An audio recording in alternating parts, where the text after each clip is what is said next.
하나님의 말씀 함께 따라합니다. 이때로부터 예수 그리스도께서 자기가 예루살렘에 올라가 장로들과 대제사장들과 서기관들에게 많은 고난을 받고 죽임을 당하고 제3일에 살아나야 할 것을 제자들에게 비로소 나타내시니 마태복음 16장 21절 말씀. 아멘입니다. 아멘. 이 말씀으로 여러분을 격려하고 말씀 나눕니다. 고난 받으시고 죽음 당하셨으나 다시금 3일 만에 무덤문을 깨치고 일어나셔서 부활하심으로 만왕의 왕 만주의 주가 되신 예수 그리스도를 따르며 생명의 높은 곳을 열심히 뛰어다니는 믿음의 승리자들이 다 되시기를 다시 한번 축복하도록 하겠습니다. 동물 이야기합니다. 파충강 거북목에 속하는 바다 거북이는 소위 젤러피쉬, 영어로 알려진 해파리를 무척 좋아한답니다. 그런데 여러분 아시는지 모르지만 거북이는 눈이 좀 나쁜 것 같습니다. 그래서 거북이의 눈에는 바다에 둥둥 떠다니는 폐 비닐들이 젤러피쉬, 해파리처럼 보여서 꿀꺼덕 삼켜버리는데 비닐은 소화되지가 않은 채로 배 속에 남아서 배고픔을 못 느끼게 되는 겁니다.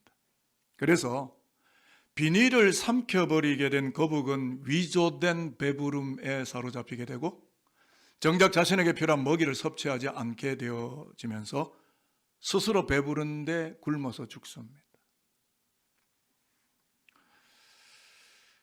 왜 오늘 아침에 목사님이 거북 이야기를 꺼내실까? 우리의 이야기로 빗대기를 원하기 때문인데요. 오늘날 우리 인생이 세상 바다에 둥둥 떠다니는 폐비닐 같은 불량식품인 줄을 모르고 눈이 나빠서 삼켜버리고 그래서 위조된 배부름에 사로잡히기를 시작하게 된다면 정작 먹어야 될 생명 양식, 영의 양식에 대한 진정한 배부름이 일어나지를 않기 때문에 삶은 허망해지고 허탄해지고 허무해지고 급기야 영적인 죽음에 도착할 수밖에 없을 것이다 라는 가슴 섬뜩한 결론에 도달할 수밖에 없습니다. 그래서 제가 질문을 한번 해보겠습니다. 오늘날 많은 현대인들이 위조된 배부름에 종속되어서 꿀맛 같은 하나님의 말씀에 대하여 진정한 배부름을 느끼지 못한 채로 살아가고 있다는 사실을, 그 팩트를 알고 계셨습니까? 오늘 목사님이 배부름 이야기를 하시니까 음식 이야기 하시려는가 보다 이런 생각이 드실 텐데 사실은 지혜 이야기를 하려는 것입니다. 오늘 우리가 읽었던 잠언 27장 본문 7절에 보면 위조된 배부름과 진정한 배부름에 대한 지혜로운 교훈을 말씀하는데요. 화면을 한번 보실까요? 우리가 읽었던 말씀 배부른 자는 같이 읽습니다. 시작. 배부른 자는 꿀이라도 싫어하고 줄인 자에게는 쓴 것이라도 다니라. 이 말씀은 2부에도 우리 어린 아이들이 다 들어와서 말씀을 함께 나누었는데 아이들도 다 알 수 있는 말씀인데요. 저는 이 말씀을 조금 어렵게 해석을 해보겠습니다. 무슨 말씀이냐면 그렇게 맛있는 꿀조차도 꿀맛을 못 느낄 정도로 배불러 있는 상태가 그 인생에는 매우 처절하고 위험한 상태이다. 곧 죽음이 온다 라고 잠언서가 인생을 향하여 지혜로운 충언을 지금 던지는 것입니다.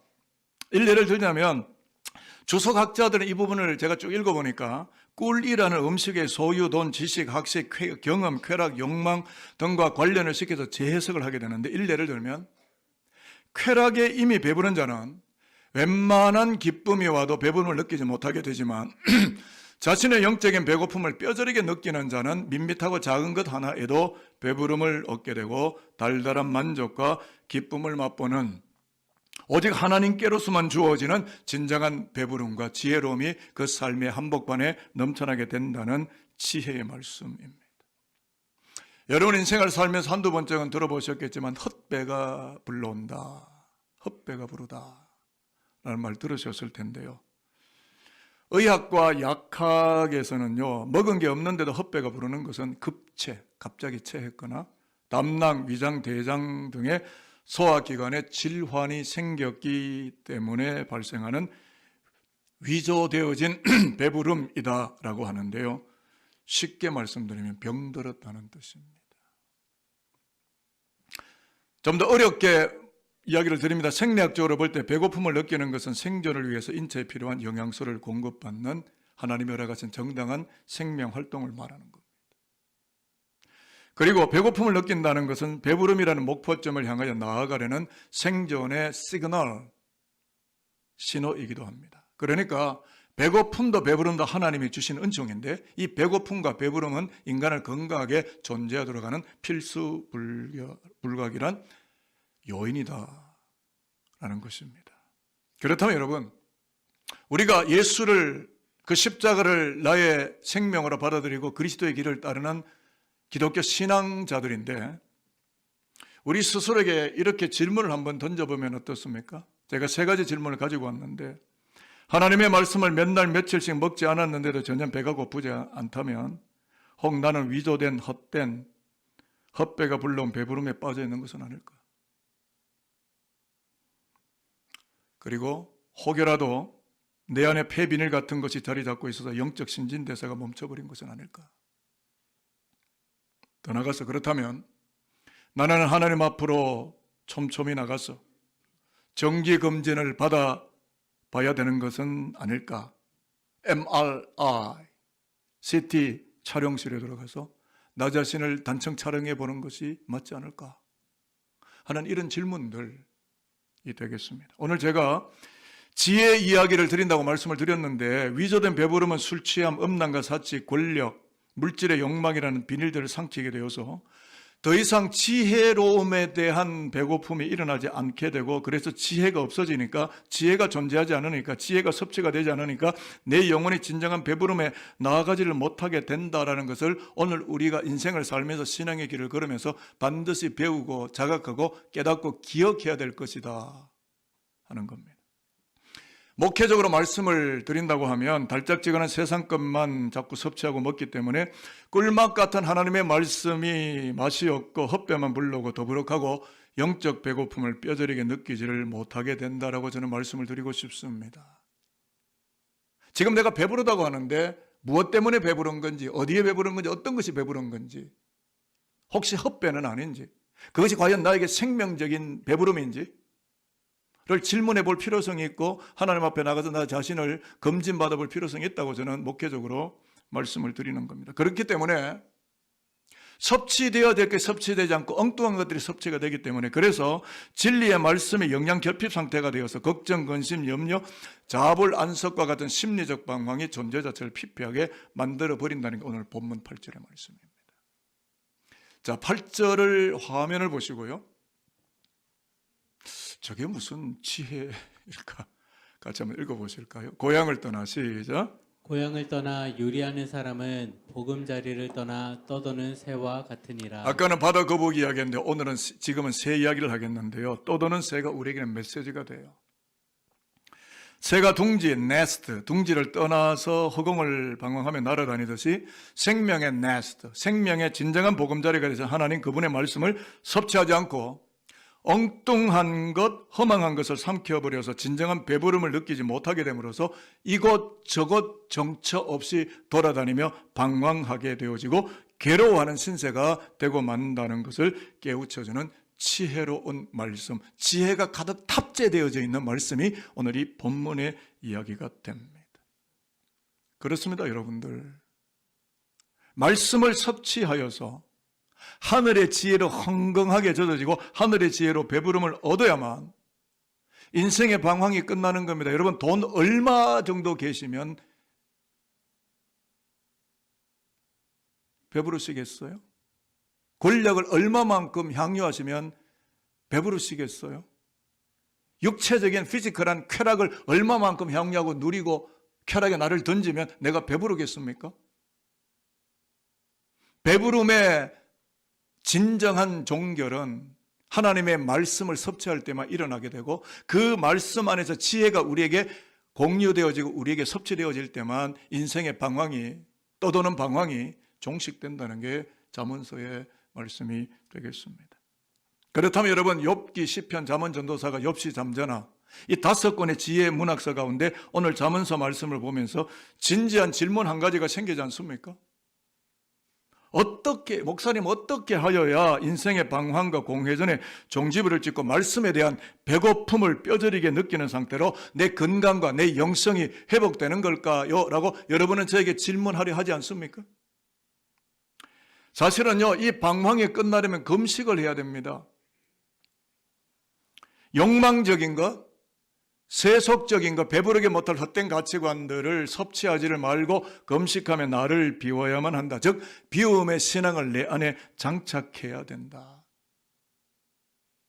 금식을 말합니다. 지금 우리가 사순절에 산돌교회는 수년 동안 탄소 금식을 시행해 왔고요, 여러 가지 금식들을 해왔고요, 2년 전쯤에는 고난정원에 한 끼씩 금식하며 모아진 헌금을 어려운 이웃과 선교주들에게 보냈고요, 이번엔 튀르키예, 시리아의 재난지원금을 보내고, 현재 우리 교회의 경상수재 예산의 거의 11조 이상은, 그러니까 억 단위가 넘죠. 전부 선교지로 도시 빈민, 농어촌 혹은 이주민, 어려운 교회를 향하여 우리의 먹어야 될 것을 쓰지 않고 다 흘려보내는, 이런 것들은 전부 나를 비우는 금식의 행위들이라고 저는 봅니다. 오늘 사순절 5번째 주일 유대 광야에서 금식을 하시고, 그 금식을 한 이후에 힘을 얻어서 십자가로 걸어가셔서 십자가에서 자신을 비우시는 그 예수를 깊이 묵상하는 가운데 우리가 있는데, 내 안에는 쾌락과 욕망과 야망 등을 금식하게 됨으로써 진리의 말씀에 대한 입맛이 돌아오게 되어서 하늘의 지혜에 대하여 뼈저리도록 배고파하게 되는 은총이 오늘 예배하는 저와 여러분 안에 가득하기를 저는 소망합니다. 그래서 저를 한번 따라해 보시죠. 의에 줄이고 목마른 자는 복이 있나니 그들이 배부를 것이요. 마태복음 5장 6절 말씀. 저는 이 말씀을 정말 곱씹고 설교를 준비하다가 제 나름대로 저만의 성경 해석을 했어요. 그래서 화면에 이 말씀을 가져왔는데요, 이 말씀을 중심으로 오늘 설교 주제와 연관하여 제가 해석한 말씀인데요, 대단히 성서적일 것이라는 생각을 저는 해보게 됩니다. 자, 같이 한번 읽어나가면서 마태복음 5장 6절 산상수훈에 나오는 그리스도의 팔복 가운데 한 복을 우리가 스스로 확인해 보는 시간을 가지겠습니다. 같이 읽습니다. 시작.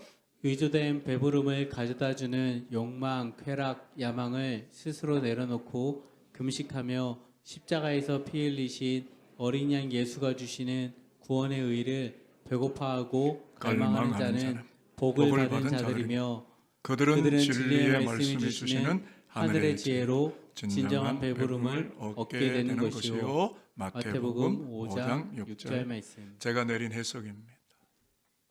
저는 이렇게 여러분들을 권면 축복하는데요, 금식하시고 배고프심으로 배부르시기를 바랍니다. 잘 이해가 안 되십니까? 배고프심으로 배부르시기를 바라요. 이 역설의 진리, 나를 내려놓음으로 채워지는 은총, 나를 버림으로 많아지는 그분의 영광, 내가 나를 많이 비울수록 그분의 은총이 더 많이 가득 채워지고 배불러지게 되고, 의에 줄이고 배고팠는데 더 가득 채워지는 배부름의 은총, 이게 기독교입니다. 기독교의 생명의 본질입니다. 저와 여러분 여기서 권력을 탐하거나 욕망을 탐하거나 그 어떤 교권적인 걸 탐하시면 안 됩니다. 오직 그리스도를 배고파하고 그분의 말씀에 배고파할 때 우리 안에는 말로도 할 수 없는 지혜의 충실함과 충만함이 우리를 채우고, 더 이상 인생의 방황이 일어나지 않고 인생의 만족감과 달달한 기쁨이 우리 인생 모두를 지배하게 되는 하나님의 영광이 우리 가운데 나타나게 될 것입니다. 그래서 오늘 신약 본문으로 넘어와서요, 6장 53절 55절에 예수는 자신을 계시할 때 자신을 일컬어 뭐라고 하느냐 하면은 나는 생명의 참떡과 참 음료라고 하셨는데요, 따라하겠습니다. 내 살은 참된 양식이요. 참된 양식이요 내 피는 내 피는 참된 음료로다. 참된 음료로다. 이 무슨 말입니까? 십자가에서 몸 찢기고 피 흘리는 나 예수는 참 양식, 참 음료수가 된다. 나는 위조된 배부름을 조장하는 세상 군것질을 끊게 하고 진정한 배부름을 얻게 하기 위하여 십자가에서 희생제물이 되려고 하늘을 버리고 이 땅에 내려온 밥이고 음료수이다. 나를 먹음으로 배부르게 되기를 바란다. 여러분, 설교는 듣는 게 아닙니다. 여러분은 담임 목사의 설교를 들으러 온 게 아닙니다. 담임 목사의 설교를 통해 하나님의 말씀을 먹으러 오신 거죠. 라이스 하우스, 하나님의 밥집에 오셔서 말씀을 먹으러 왔습니다. 설교는 세상의 논리와 이론으로 듣는 게 아닙니다. 논리적인 세계관으로 세상의 이설로 듣는 게 아닙니다. 히어링이 아닙니다. 리스닝이 아닙니다. eating, 먹는 겁니다. 말씀을 먹어야, 예수를 먹어야, 참된 밥과 참된 음료를 먹어야 내 안에 방황이 끝나고 내 안에 생명의 자유함과 지혜의 충만함이 흘러넘치게 되기 때문에 무엇을 해도 즐겁고 무엇을 해도 달달하고 무엇을 해도 행복하게 되는 겁니다. 그래서 우리는 예수를 믿는 겁니다. 그러니까 여러분, 초대교회가 이 떡과 음료를 잘 섭취했기 때문에 영적으로 신앙적으로 건강했고 박해와 시련의 세균과 박테리아를 이기고 헬라 도시를 영적으로 허기진 세상을 하늘의 진미로 배부르게 해나갔던 것은 너무나 자명한 사실입니다. 다시 구약 본문으로 오는데요. 구약 본문 9절 17절에 보면 읽겠는데, 지혜에 배고픈 인생은 충고를 즐겁게 받아먹고 진정한 배부름에 나아가게 된다는 말씀이 9절과 17절이거든요. 자, 이제 두 구절을 연달아서 읽도록 하겠습니다. 9절 먼저 읽습니다. 시작. 기름과 향이 사람의 마음을 즐겁게 하나니 친구의 충성된 공고가 이와 같이 아름다우니라. 17절도 읽겠습니다.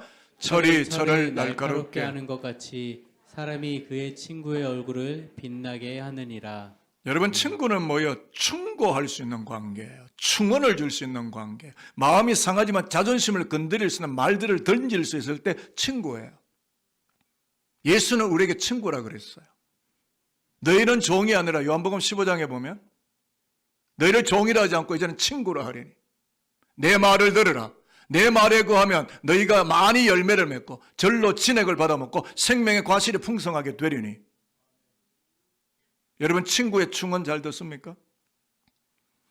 이 말씀 속에는 지혜가 가득 담겨 있는데요. 말씀의 충언을 잘 섭취하는 자는 빛과 향기를 발산하게 되고 마강한 살과 같이, 촌철살인과 같이 섬뜩이는 지혜가 그 삶을 충만하게 하고 그 삶을 배부르게 하고 그 삶이 정말 밝고 광명한 삶을 살아가도록 하나님의 은총을 주신다는 거예요. 그런데 여러분, 지혜가 없는 자, 미련한 자는 이렇게 말합니다. 내가 뭐 잘못했는데?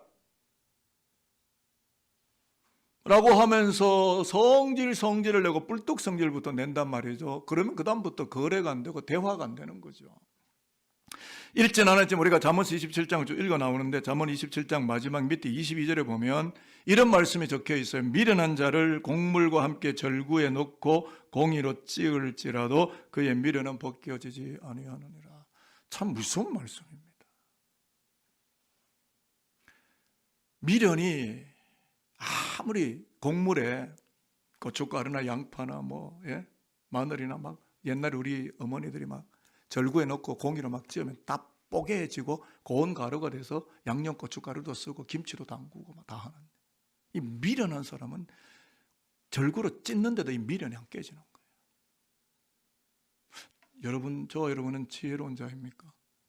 미련한 자입니까? 제가 설교 서두에 말씀드린 것처럼 말씀의 충언을 받아들이지 못하고 먹지 못해서 미련의 비닐이 벗겨지지 않고 미련의 폐 비닐 때문에 자기 정의감, 자기 의의 포만감을 느끼는 위조된 배부름에 빠져버려서